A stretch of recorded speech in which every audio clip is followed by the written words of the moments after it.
ఒక మాట రైతుల దగ్గర నేను ఛాలెంజ్ చేసిన మీట వాస్తవం. కేటీఆర్ గారు కాదు, నేను కూడా ఛాలెంజ్ చేసిన, మొదలు నేను చేసిన.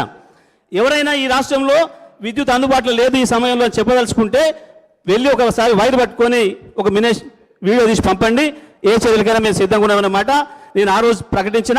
పక్క రాష్ట్ర ముఖ్యమంత్రి ఉప ముఖ్యమంత్రి వచ్చి మాట్లాడితే కూడా ఈ విషయాన్ని మేము ప్రస్తావించాం అధ్యక్ష. ఆ రోజు నేను అదే విషయం కూడా చెప్పిన, పక్క రాష్ట్రంలో మీ రాష్ట్రం కూడా నేను వస్తా, 19 గంటలు వైర్ పట్టుకొని నిలబడతా మీరు చెప్పండి, ఛాలెంజ్ చేయండి అని చెప్పి నేను ఆ రోజు అడిగిన అధ్యక్ష బయట మాట్లాడేటప్పుడు.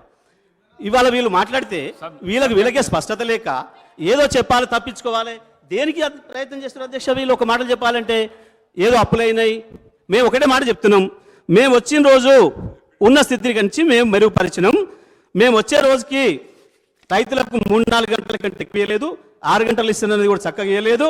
ఇండ్లకు 6 నుంచి 8 గంటల పవర్ కట్స్ ఉన్నాయి. ఆ పవర్ హాలిడేలు పారిశ్రామికవేత్తలకు ఉన్నాయి. ఇవాళ మేము వచ్చిన తర్వాత 1 నిమిషం కూడా పవర్ హాలిడే అనేది లేదు, విద్యుత్ కోతలు లేవు.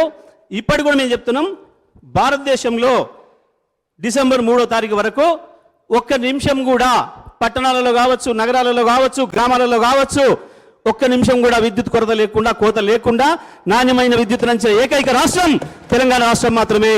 Please subscribe to KTV Telugu. KTV Telugu. KTV Telugu. KTV Telugu. KTV Telugu channel.